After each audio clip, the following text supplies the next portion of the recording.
It was a record sitting of the Constitutional Court, 3 days to hear an application for leave to appeal by the Competition Commission over the alleged collusion by banks to manipulate the rand-dollar exchange rate. Hello and welcome. My name is Zole Gakotashe, and we'll be looking at the landmark hearing before the Apex Court. It's been 10 years since the Competition Commission attempted to take action against more than a dozen local and foreign banks for allegedly colluding to manipulate the rand-dollar exchange rate. It's alleged that between 2007 and 2013, 28 banks or traders would log on to instant messaging platforms where they shared sensitive information and, in many instances, secretly with their competitors. The Commission accused the banks of making arrangements to assist each other and would regularly agree on a bid-offer price for the buying or selling of the rand-dollar pair.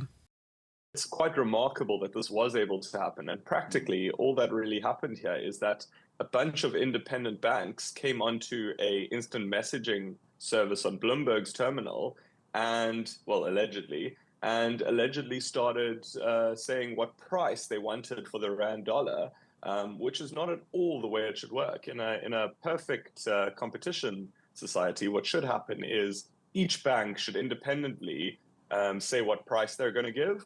And as a result, the consumer gets to decide between a number of banks which bank to use when sending money into or out of the country. But here you have every bank talking to each other and really fixing the prices. And so this is something that absolutely shouldn't have happened. And it will be quite a knock for the banks if they are proven to have been guilty in doing this in the years 2007 to 2013. It was in 2015 when the Commission caught wind of the alleged conduct and accused the financial institutions of being in contravention of Section 4, subsection 1b of the Competition Act. The regulatory authority says based on the behavior of the banks, the inference that can be drawn is that there was a single overarching conspiracy, or SOC, and referred the matter to the Competition Tribunal in February 2017. The tribunal agreed with the Commission that it had jurisdiction over foreign banks with a footprint in South Africa. Upon appeal before the Competition Appeal Court, the Appellate Court ruled in favor of some banks, finding that the Commission failed to establish jurisdiction. This was a point that was emphasized by the respondents before the Constitutional Court. The court ordered, consequent upon a finding that personal jurisdiction was required in the particular form which the court adopted, and that consequence was that the new referral affidavit must be in addition in the case of all the named respondents set out on the facts on which the Commission relies to allege that there are adequate connecting factors between the parties and the jurisdiction of the Competition Tribunal sufficient to establish personal jurisdiction against all the named respondents. But this was not a submission without challenge. Now, that is somewhat different to the effects test as formulated by a number of jurisdictions: the United States, the European Union, Brazil, Nigeria. As those countries have all accepted that in the context of competition law, some degree of extraterritoriality is necessary to properly address and combat anti-competitive behavior in that industry.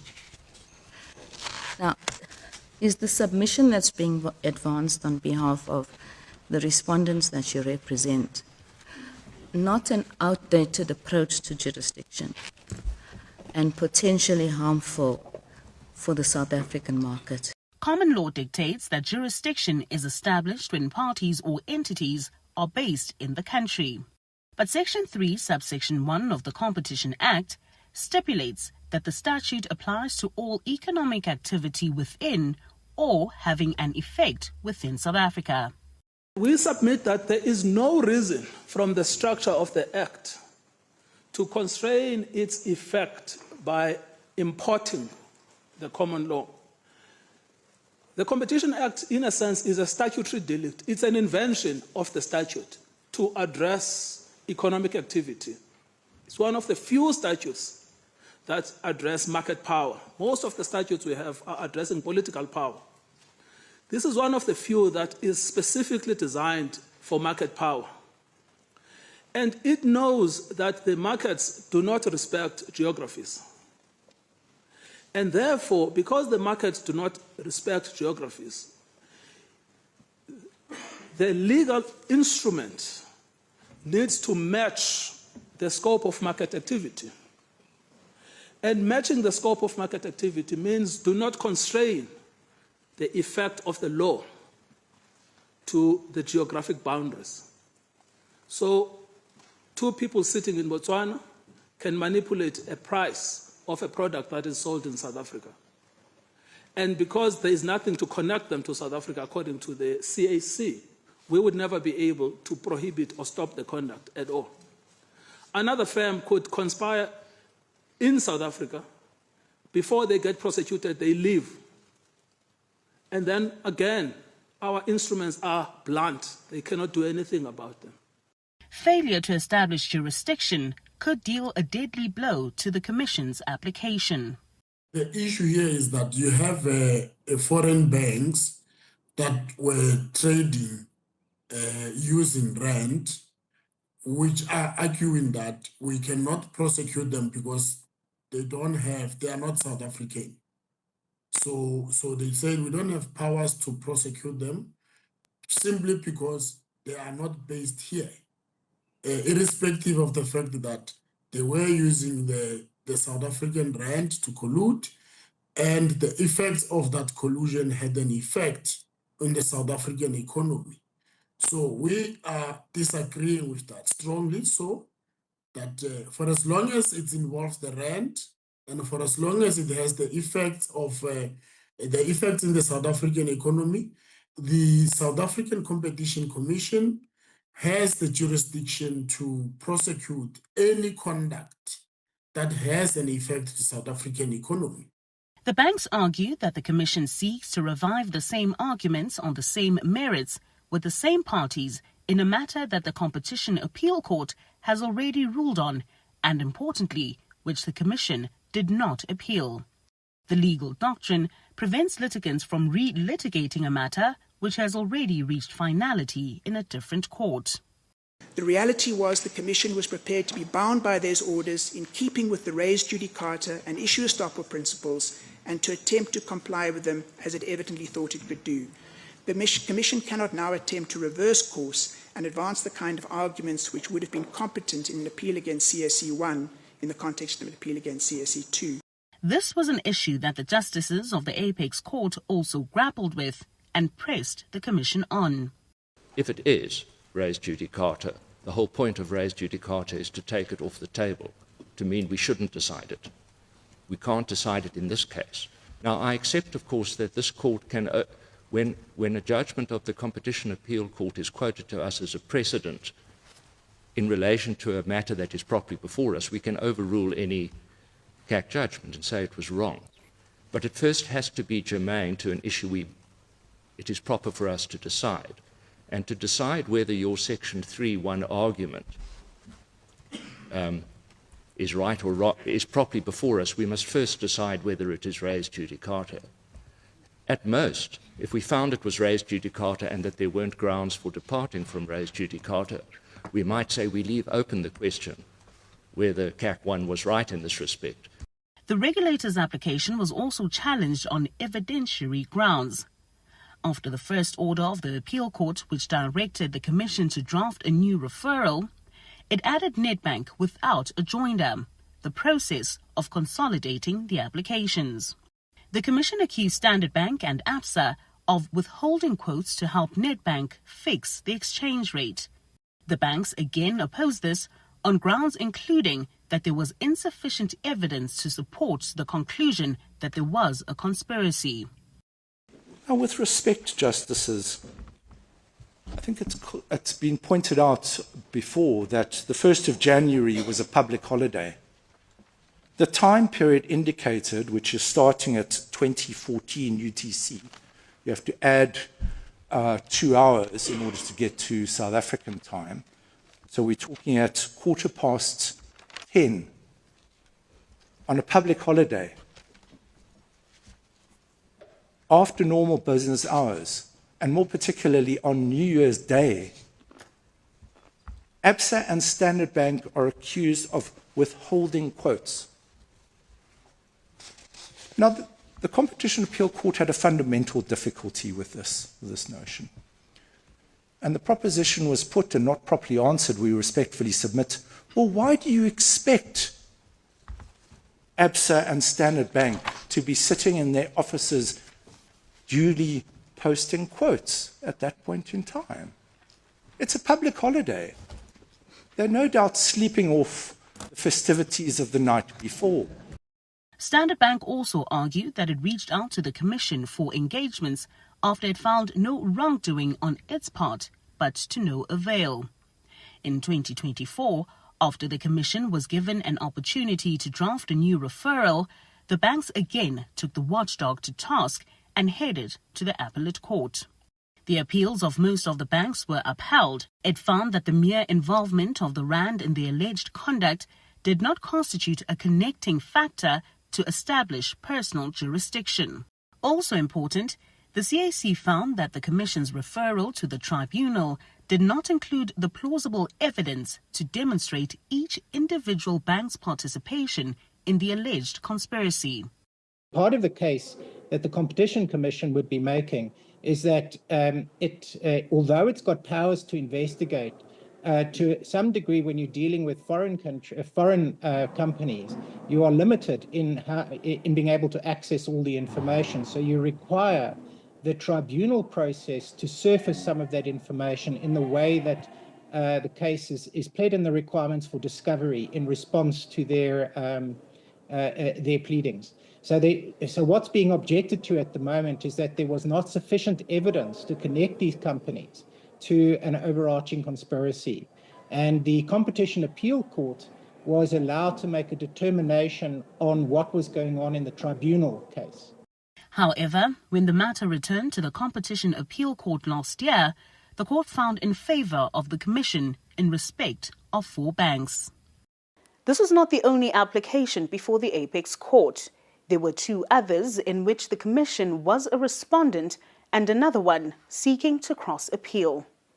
We'll unpack this in part 2. Stay with us. Thanks for staying with us. Let's take a look at the cross-application by HBEU, which is a subsidiary of British-registered HSBC. HBEU is a partly foreign bank as it has a presence in the Republic. Thus, the jurisdiction of the Commission was engaged. In its referral, the regulator cited a Mr. Christopher Hatton, who was in the employ of HSBC and, according to counsel, not HBEU. The Commission argued that Hatton, a trader, was implicated in a number of chats. The bank then filed a dismissal application, but the order of the Competition Appeal Court found that an inference could be made that Hatton was also acting as an agent for the European entity, but the bank charged that the Commission had the wrong guy. The allegation is made that there was authority on behalf of the relevant traders, but there's simply no proof in that regard. The Commission's allegation is simply a cut and paste of the averment that they put up in the case of the other banks. The third submission I want to make is, in competition proceedings, it's not sufficient to plead legal conclusions as it would be in action proceedings. So in action proceedings, you can get away with drafting a very skeletal set of particulars of claim. But the whole point of Rule 15.2 of the tribunal rules is to say that there's a burden, I don't mean it in the legal sense, but there's a burden on the Commission to substantiate the averments and to plead the material facts. So it was therefore incumbent on the Commission to tell us what is the factual basis for the averment that they rely on to say that Mr. Hatton had authority to bind HBEU, and there's simply nothing there. Cockrell accused the Commission of being in violation of the Tribunal's rules as set out in Section 15, subsection 2, which prescribes that a complaint referral must be accompanied by an affidavit setting out the material facts or the points of law relevant to the complaint and relied upon by the Commission. But the Commission's lawyers hit back. The actual pleading in relation to HBEU, which is the United Kingdom entity, explains the basis for drawing the inference that they were duly authorized. And that is at page 472. So it's actually not a bold averment. So it's 471 from paragraph 303 and 472 at 304 and 305. It says in 305, the 14th and 19th respondents are members of the same group of companies and are therefore directly or indirectly linked to one another. Now, one can say, I don't like that way of attributing authority, but one can never argue that authority is not factually pleaded. What is the basis for inferring authority? Another bank that brought action against the Commission was US company Credit Suisse. The bank was one of the few that lost its application before the Competition Appeal Court. The bank applied for leave to appeal before the Apex Court, arguing that it should have also been treated as a purely foreign company and not only in part, and therefore that the competition authorities in South Africa had no jurisdiction over it. Counsel for the bank stressed that the Commission had not established a link between the entity and South Africa, also a determining factor for jurisdiction. In respect of the foreign peregrini, the appeal court held that personal jurisdiction must be established in accordance with the connecting factors test. Now, when this matter reached the appeal court in the second round, the appeal court considered whether the Commission, on the new case now pleaded in its amended referral, had pleaded sufficient facts to satisfy the connecting factors test. It held that in the case of foreign peregrini not alleged to have been part of a conspiracy in which they participated with South African banks directly, the Commission had failed to plead sufficient connecting factors. But Advocate Nqayi Toby argued that this was a misinterpretation of the law. He submitted that the bank was added because it was on the same instant messaging platform at the time of the alleged collusion. That distortion of the law assumes that the way to establish connecting factors is to find foreign banks in individual communication with local traders, which is not the law. The law is, we've discussed already. So when you apply the correct legal standard, the inevitable outcome is that Standard Securities is Credit Suisse Securities was correctly added, and there's jurisdiction over them. The last appeal to be heard was that of BNP Paribas, also one of the banks that was dealt a blow by the Competition Appeal Court. But the bank believes the court misunderstood its pleadings. Now, before the Apex Court, the bank argued that the Commission provided contradictory allegations to the tribunal. The Commission alleges that the conspiracy continued to operate using different modes of communication after September 2013, alternatively, after the implicated chat rooms were closed, further alternatively, after the respondents' traders no longer had access to the Bloomberg electronic messaging system. And I want to make it plain that we have no difficulty with the alternatives. It's the entire submission there. And the fifth is that the Commission does not know the date on which the overarching conspiracy between the respondent banks ceased to operate. That's similar to the third. But then they add another phrase, if it has indeed ceased to operate. So they leave that open. Now, Deputy Chief Justice, the test, of course, in exception, is that we must accept that every allegation made in the referral is true and correct. That's the basis on which we judge the exception. So it is both true that the Commission does not know the date on which the single overarching conspiracy between the respondent banks ceased, and it is also true that it continued only until September 2013. And I have to ask the question as to why, if you don't know the date on which the overarching conspiracy ceased, then on what basis are you pleading that it lasted until at least September 2013? Campbell argues that you cannot not know something and know it at the same time.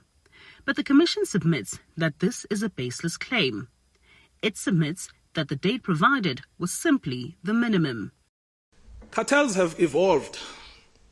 They are now bigger, complex, and transnational. And this case is a classical example of a transnational cartel. Not only do the cartels not respect territorial borders or nationalities, they also do not respect any product in pursuit of profits. The courts would have read many cases of cartels. People are fixing the price of the selling of oranges or the selling of bananas, many judgments like that in the European Court of Justice. But here what we have is something unique, which is that they targeted the sign of our sovereignty, which is the rand, in a perverse scheme driven by profit motives. But what were the effects of such alleged conduct? If everyone's having to pay more than they should because banks are coming together and say we want everyone to pay this price rather than letting the market work its magic, you have a situation where everyone's paying more for imports, more for exports, more for investment, and it does two things. Number one, to the everyday person, it increases the price of goods in the shop because we have to import some of those goods, and that import cost is a bit higher, which in turn results in higher prices. But number two, what it does is it reduces our GDP and our growth. The Commission's application must, among others, satisfy the test for leave to appeal. This means that there must be prospects of success and that there must be compelling reasons that another court may come to a different conclusion. So what are the prospects of success in the matter before the highest court in the land?